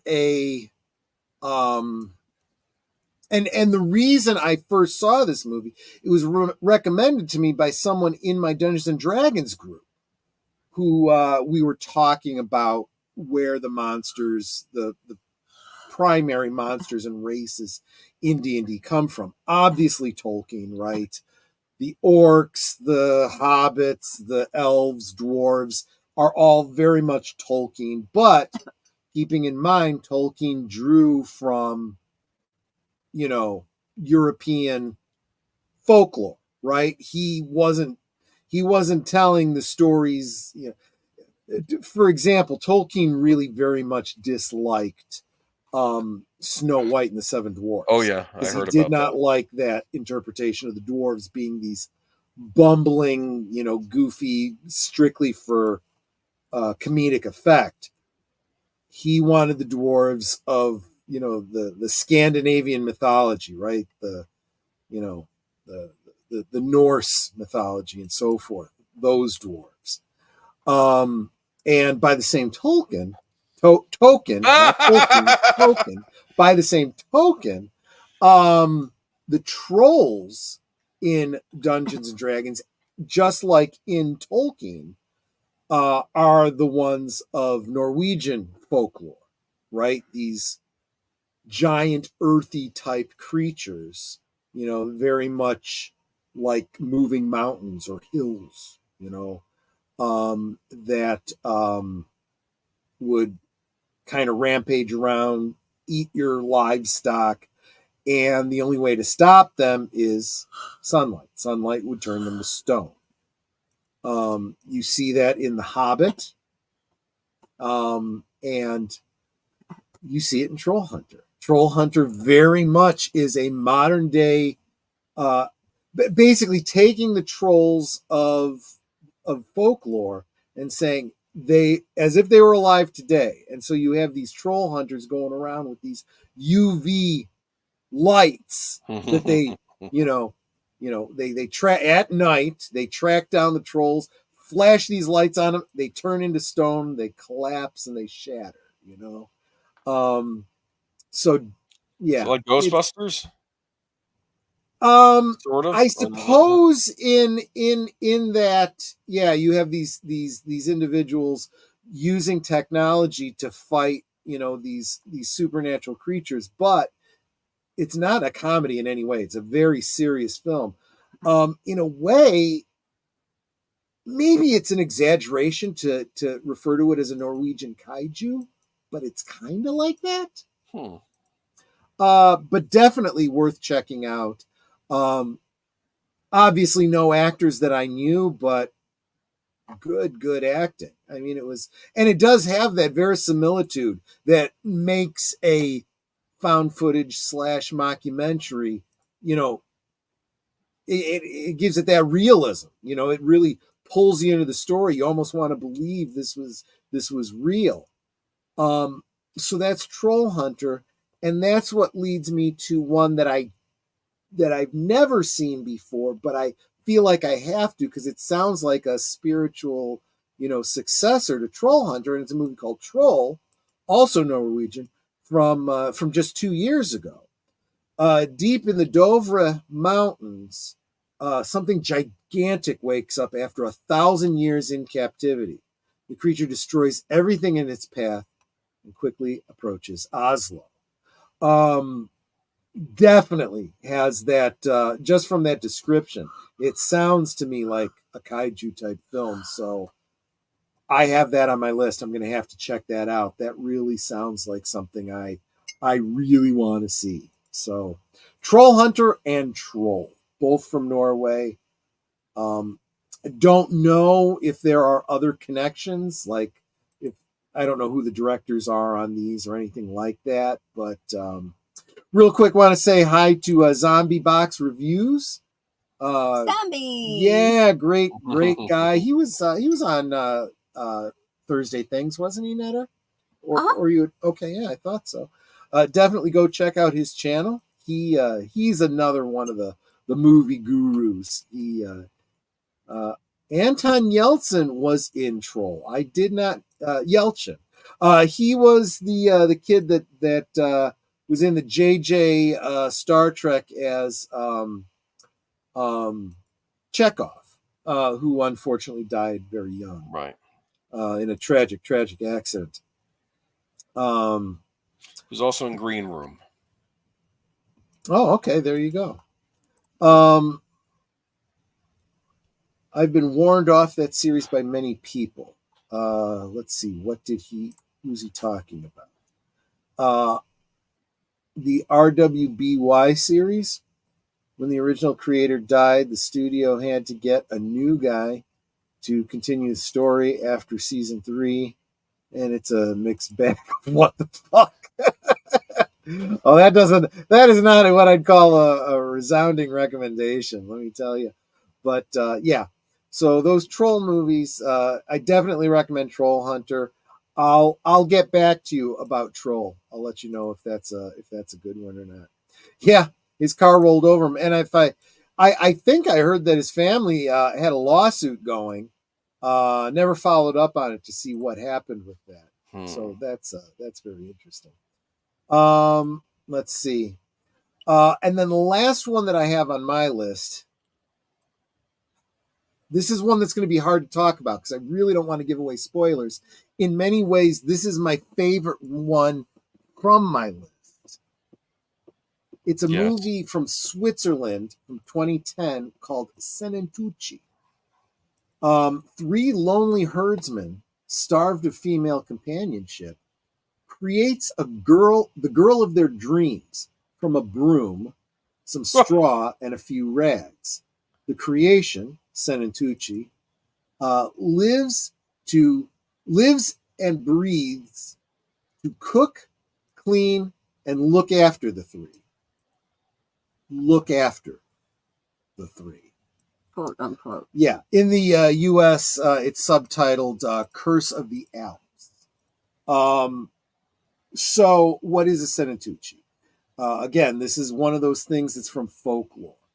Think of it as the best way to describe it would be it's a kind of golem, literally made out of straw, a scarecrow basically, brought to life. It's meant. I think I don't know what the translation on Senentucci is, but I've heard them referred to as a straw wife. Look, what? This is a weird piece of folklore. It sounds to me like a bunch of lonely people making a sex doll. That's what it sounds like. What? I want to go home to wash the dishes and take out the garbage and clean the bathroom. But this movie is one of those. I mean, there's some major twists, a huge twist ending in this one. I'd say it's a better twist ending than The Sixth Sense. But like some of the best psychological horror films of recent history, you are going through this whole movie not really certain if the supernatural elements really are supernatural or if they're real. Dun, dun, dun. Yeah, and I can't really elaborate on that anymore because it does get really close to spoilers. Guys, Senentucci 2010 from Switzerland is available right now. Well, at least in the continental United States. I don't know about outside the United States. On Tubi for free. So I would highly recommend checking it out. It's a bit adult. There's a good deal of nudity, and not boobs and butts. Yeah. Well, full frontal. I think for both. For all involved. So we get to see a nothing attractive. No. Oh man. Maybe not to you. No. Some guys got cute butts. Yeah, these guys don't have. Well, yeah, but one is an old fat guy. These guys are like kind of disgusting mountain men. So, I don't know. Maybe the younger guy a little bit. Does that mean they got beards on their butts too? Yeah. This reminds me when he has a beard in the front too. So okay, I have drunk most of a bottle of wine, so yeah, I'm in my goofy stage. So I may be having to get her to bed tonight. This reminds me of when we first. Maybe I'll treat her like a Senatucci tonight. Anyway, Troy, this reminds me. Remember on Geeky Geezer when we first broke the story about the Lord of the Rings series about how there might be nudity in it and other things, and I think because they were you bringing in an intimacy coordinator. Coordinator, and I sent my response to that to you, and I think an email it was, oh, full frontal on Gandalf, and you had like a throw up face or something with that. Yes. Yeah. Oh. Did you hear? I don't know if I sent you any articles about this, but apparently they have an intimacy coordinator for the Acolyte. What? Yeah, I made a joke Star on. Wars. They were talking at most. Come on. I know they were talking about it on that Park Place. Right. Jonas J. Campbell's channel, right. And I sent him a super chat. And I said, Lucasfilm Limited bringing in a intimacy coordinator for the Acolyte. Sounds to me like they are trying to create brand confusion with the Star Wars adult parodies. Good luck with that. But no, it's I would not recommend watching Senatucci with the kids. But it's one you should definitely watch. I'm intrigued though. You get to make your own woman out of a broom, huh? Yeah, but you gotta think of it more.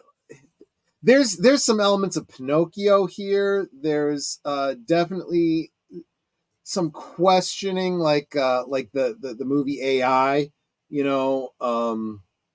If you've created a woman, Right.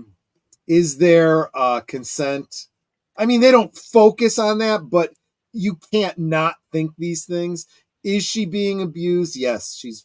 By the way, that's the spoiler. She's being abused. There's no doubt about it. But is she a real person or is she not? And you gotta. Yeah. No. Why do I think if there was an American remake, it would be Nicole Arbor as this character?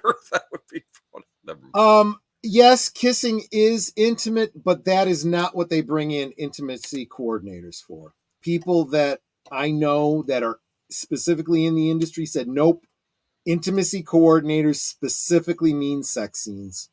Is this going to involve a good morning guard? I don't know. I would not be surprised if this didn't involve Jedi of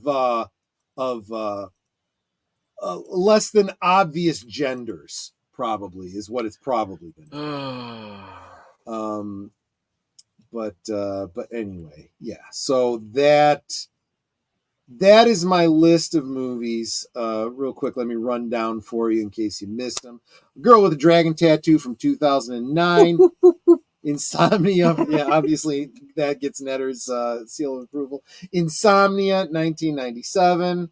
That gets Age of Boomers seal of approval. Let the Right One In from 2008. That gets my seal of approval. Troll Hunter, absolute recommendation from 2010. Troll from 2022, not to be confused with 1980s American film called Trolls. And Senatucci from 2010. Again, like I said, that one is available right now on Tubi. Definitely worth checking out. And those are our list of Scandinavian films. It really sounds to me like all the movies that come out of Scandinavia are horror and thriller films, but that also has to do with the way I watch films. I watch Troll Hunter, I watch Senatucci, so Tubi starts recommending all these films to me, and I'm like, oh, they're all the same basic genre coming out of Scandinavia. Well, that's what Tubi thinks I want. I'm sure there are other Scandinavian films that it hasn't suggested because it thinks I just like horror and thriller. So but I'm curious. Does do movies from Holland, Dutch movies count as Scandinavia, or is that a different thing? Yeah, I guess so. Do you know any Dutch films? The Vanishing comes to mind. Have you heard of The Vanishing? It was remade as an American movie as well. I was going to say, I know it as an American film. I didn't know it was a remake. It was actually based on a Dutch film. Oddly enough, the same director of the Dutch version made the American version, which I thought was interesting. So this is a film from 1998, I believe. The Vanishing with the remake was from 93. When was the original made? It was in 1988. 1988, Netherlands. Yeah. This would qualify, absolutely. It's another thriller. I don't want to spoil it for you, though. Let me read the synopsis, because IMDb does a good job of as long as you don't spoil the ending. Okay. Rex and Saskia, a young couple in love, are on vacation. They stop at a bus service station, and Saskia is abducted. Hold on. Hi, Mark. Oh, Mark, good to see you. Awesome. Okay, Let me just finish up what I was saying.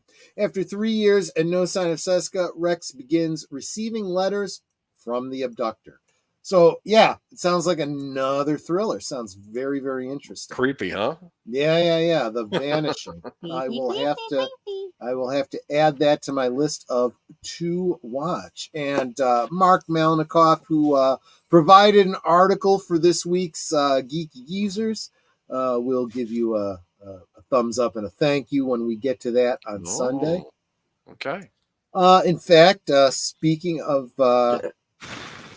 someone's talking about a Reptilicus movie, we have watched Reptilicus on Big Al Presents with a very special guest who might still be in the chat here, Evelyn Hampton. And it was still better than Ouija Shark. It was better than Ouija Shark, but yeah. You know, Ouija Shark was a remake of an Icelandic film, from what I'd heard. I'm kidding. You're a smartass. I like that. Sorry. But anyway, speaking of the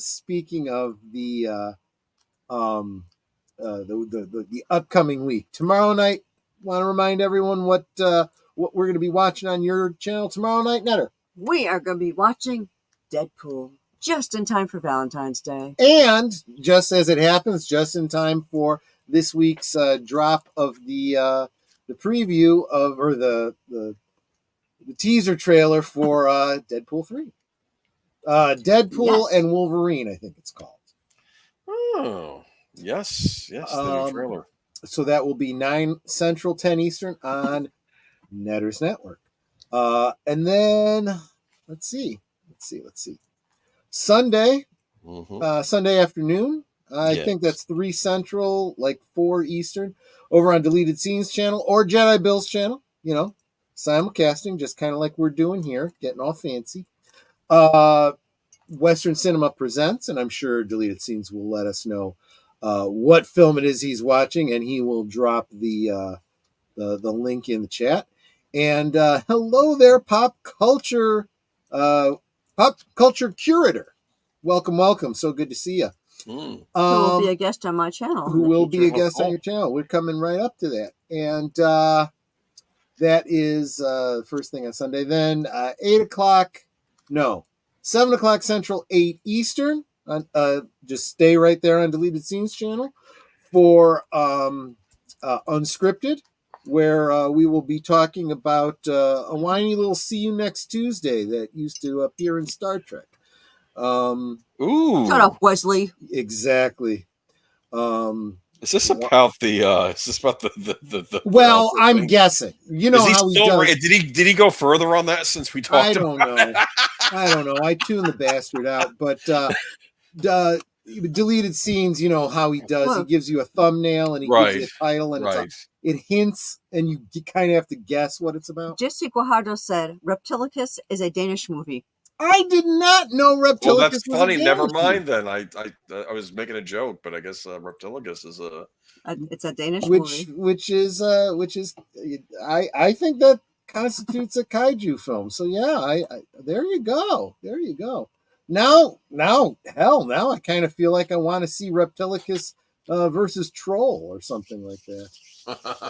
But And oh yeah, take care, Disney Sheeper. Thanks so much for hanging out with us. So that is and then that brings us, of course, to Geeky Geezers at 8 Central, 9 Eastern. What will we be talking about there? Well, a lot of it's going to be Trailer Palooza, because a lot of the Super Bowl movies had trailers. So we got movies, got a sequel Some to Twister. look better than others. We got a sequel to Twister. I never thought was going to happen. So there's that. I never would have imagined a reason for one. Look, man, it's this one is the Twister Tornado's Revenge or something, right? I don't know. It's like I don't know. Someone, I think, a girl has an invention that could destroy tornadoes. And that's, I don't know. I just know the lead actor in it. He was in Maverick. You still haven't seen Maverick yet, but there were, as I said, there were some of the younger characters were echoing the characters in the first one, and this guy actor was sort of echoing. He was like if Maverick was around now. He was almost like a young Maverick type, and I forget the actor's name, but he would make a great Hal Jordan Green Lantern if they were to cast him as Green Lantern. But yeah. Anyway, we're going to talk about that and who Disney is suing and who is suing Disney this week. I think we're getting to the point where the list of who's not suing Disney might be shorter. I'm not. We should be. I would not be surprised if there won't be a class action eventually that we can get in. We sold our stock and we got out. Well, yeah. Hopefully it was picked up by Nelson Peltz. The funny thing about this latest thing, when I brought you these things before, that's illegal, and there's going to be lawsuits, and now you were right. It's illegal. Now they're going to be lawsuits, and we're going to talk about that on Sunday. Sir Torrance says we're getting a sequel to Twister. We still haven't had gotten a Ouija Shark 3D. Interestingly enough, after having watched Ouija Shark, I kind of feel like it wouldn't be too difficult to retroactively make that 3D like they were going to do with Star Wars. Seriously, the special effects would lend themselves very well to 3D. It would work. And I have to agree with Mark. Defund Disney. Defund Disney. Yeah, Disney is pretty much doing that themselves. Walk away while it's closed. Absolutely. And that is that's going to be Geeky Geezers. What about and then of course midnight on the East Coast, 11 Central. Back over to Deleted Scenes for the other side of midnight. So that is the weekend. That brings us around to Tuesday. Tuesday over on Deleted Scenes. Join Deleted Scenes and all of us here on the panel for the next installment of Live from Sparkwood 21, the next episode of season 2 of Twin Peaks. We're entering a new phase of the storytelling here, as we have had the big reveal of who killed Laura Palmer. We will see the aftermath and start building the other storylines that kind of branch out from there. That will be Tuesday night, 7:30 Central, 8:30 Eastern. Thursday, Netter, what's going on with Thursday things? Thursday, I have a very special guest, pop culture curator. He's here who's also in the chat. Yep. So glad that we're going to get a chance to chat with him. You can get the jump on that Thursday things by going ahead and subscribing to Pop Culture Curator right now. That's right. And don't ask me to drop a link. I've had most of a bottle of wine. I'm incapable. Yeah. We're going to count on our blue wrenches if they can manage it for us. And that brings us around to next week, Friday. I said it at the top of the chat, but not all of you are here, and that's fine. Where my guest will be James Hawthorne. We're going to be talking about getting in shape, getting healthy, diets. What fads have you heard are good for you and bad for you? And he'll try to bust some of those myths. Try to break down healthy habits into bite-sized, manageable things that you can do that aren't going to just completely upend your life. Yeah, I know it's a little bit of a departure from what we usually do, but I just feel like it's a great topic because we're now in our second month, going into our third month in the new year. I think most people that bother with New Year's resolutions usually have it around health and weight loss and stuff like that. And oftentimes I think we sabotage ourselves by not knowing where to start, trying to bite off more than we could chew, maybe pun intended. And I think we'll get an expert in here to kind of put us on the right track. But it'll still be fun. It'll still be last call. He's good people, and he's a lot of fun and great personality and sense of humor. So one of the things I pointed out to him, I said, keep in mind, my show is like, it's like a pub chat. It's like, okay, great. So I'll talk about, cocktails you can drink that won't completely destroy your diet and your goals and how to drink responsibly. I said, drink responsibly. Okay, let's not get crazy here, my friend. So in other words, no alcohol. There's a lot of fruit. No, probably not. Probably the other way around. Fruit has a lot of sugar in it. So he's probably gonna. Well, I'm guessing. I don't mean fruit juice, which does have sugar in it. But I mean natural, regular fruit like apples, strawberries. Yeah, maybe blueberries. Maybe. You can make some interesting cocktails with those. So just add booze. Yeah. We're losing Lady V because she's getting tired, but she's saying I'm drunk, so it's like, what's your excuse? Yeah, right. So take care, Lady V, and yeah, we're wrapping up here anyway. So let's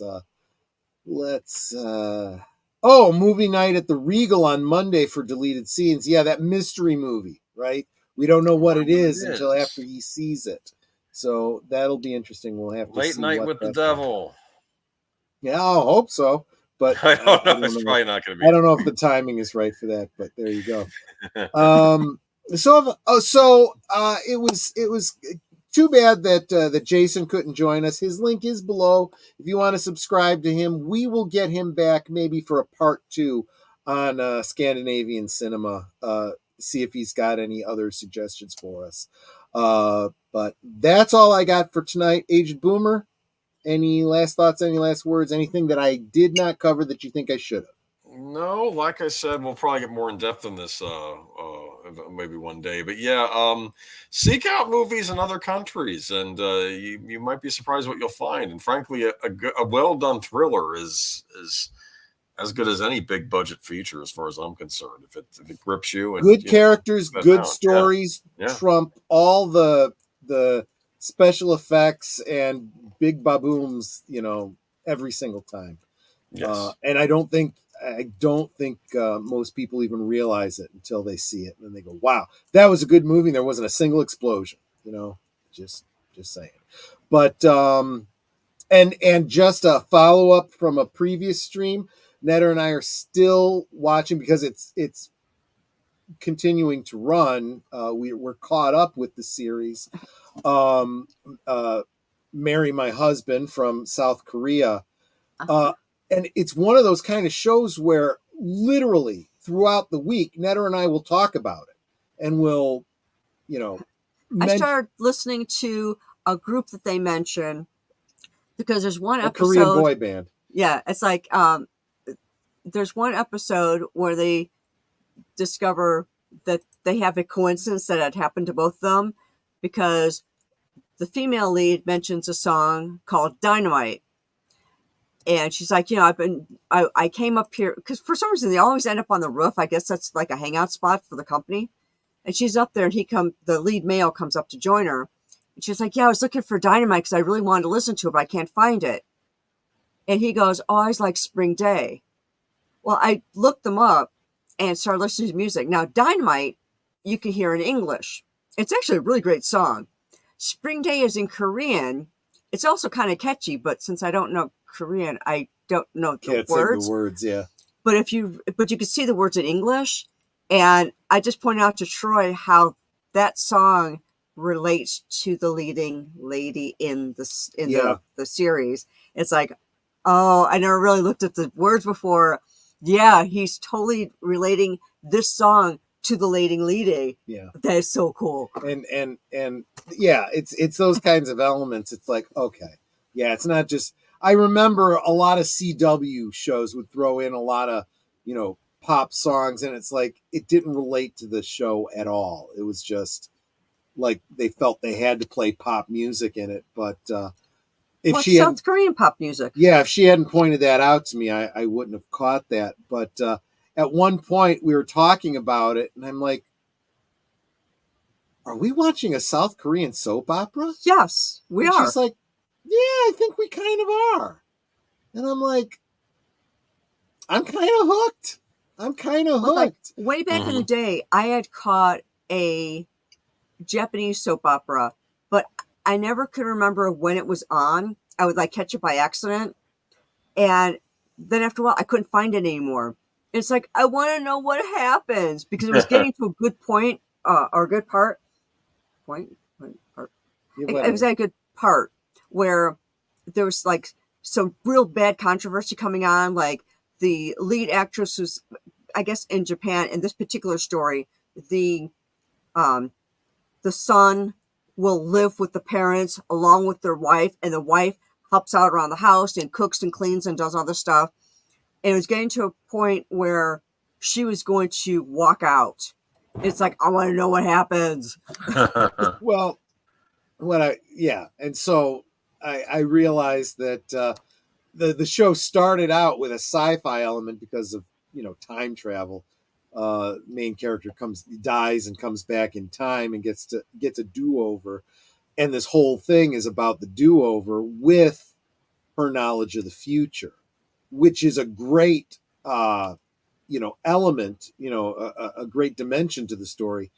But it's really all about the character interactions and the machinations and the power plays and the romances and the cheating. And I'm like, oh, this is a soap opera. Yeah. And you're like, oh, I want this person to get together. And I want this person to get together. And those two need to die.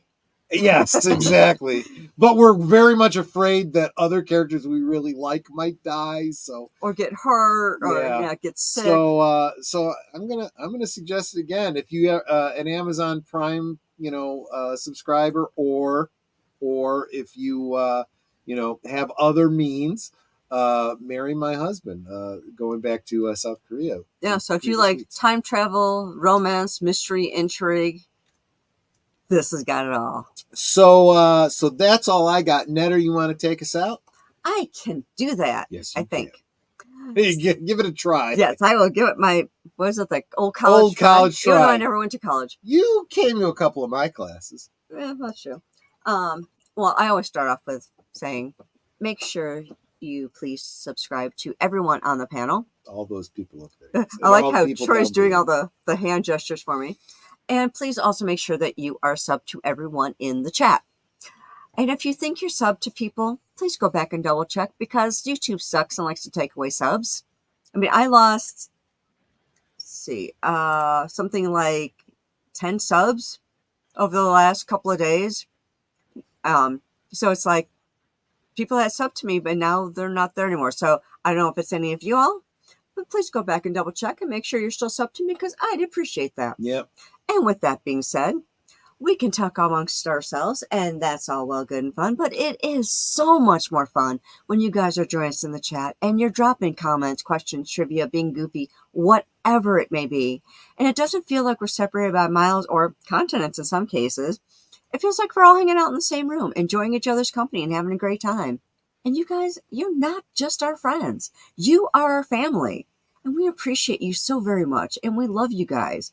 I mean, it's so great seeing the same people here every week supporting us, being part of our group. And what's really nice too is when we have new person come in, you welcome them with open arms and just make them feel like they're part of the family as well. And I appreciate that so very much. So thank you for being here. Thank you for being part of our family. Said we love you. God bless you. And we will see you next time. And just following up on what Netter was saying and what I was saying earlier in the stream, I love this community. I love seeing you guys chatting in the Martini Gallery there with each other. I'm kind of, have following your conversations as Jesse and Evelyn are talking about Japanese TV shows and anime and so forth. And I would encourage you, I'm about to shut the stream down, but that doesn't mean the conversation has to end. I have a MeWe group, which is linked below.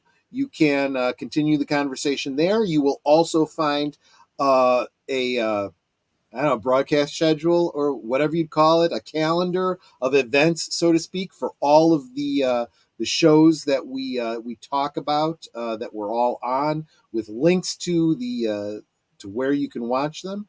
Kind of like back in our day, a TV guide, but a little bit better, a little bit more interactive. You can continue the conversation there, or there is a Discord. The Discord is also linked below, and I haven't been very active there, but we could absolutely make that a more hopping kind of place. So let's keep the conversation going in between streams. And there will probably be more streams in the near future, looking at some more film rewatches on Mondays, and that will be coming hopefully very, very soon. So that's all I got. Thanks so much for coming and spending your Friday night with us. You don't have to go home, but you can't stay here. Take care, everyone, and we will catch you on the next one. Good night. Bye. Good night, ladies. Good night, sir. Hit it, sweetheart.